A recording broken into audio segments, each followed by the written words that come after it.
Ecco qua la situazione, il comune è come se non abbiamo detto niente. Guardate, il livello dell'acqua arriva quasi alla finestra di questo rude agricolo.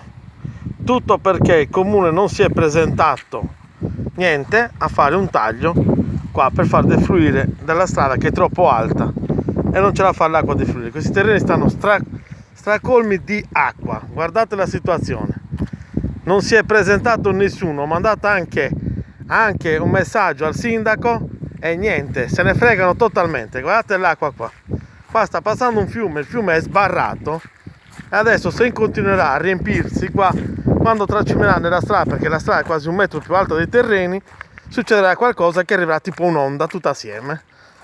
Guardate com'è la situazione qua. Questi sono i miei terreni, anche quelli, guardate, pieni, più di un metro di acqua.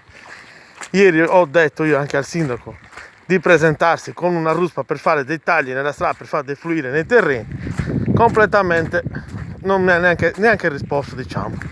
Guardate qua, ieri vi ricordate come era bassa qua l'acqua, è vicino al capannone? Guardate qua, sta per uscire fuori dalla strada. La strada pensate che è un metro più alta. Guardate che situazione. Qua ci sono da fare i tagli, perché basta fare degli scavi sulla strada piccolini che l'acqua defluisce e non si creano questi allagamenti così potenti, perché la pendenza dei terreni va a scendere verso il paese. Niente, sempre peggio la situazione. Guardate, sempre peggio. Fino a quando adesso non succederà qualcosa di grave, allora prenderanno provvedimenti. Per adesso se ne fregano tutti.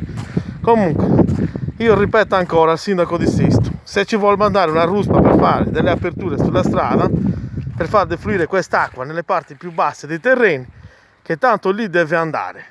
La sua natura è quella. Bastano dei taglietti nella strada, risolto il problema per oggi, per l'emergenza. Poi dopo si prenderanno altre decisioni più dettagliate, diciamo. Per adesso basta fare solo degli scavi e far uscire quest'acqua. Guardate qua, sembra lo stagno di Sant'Agilla. È una vergogna, proprio siamo abbandonati, se ne fregano. Guardate qui, basta calcolare il tronco di quell'albero, quanto è, quasi l'albero tocca le foglie nell'acqua. Qua c'è più di 1,5 metri d'acqua sulla finestra di questa abitazione, guardate.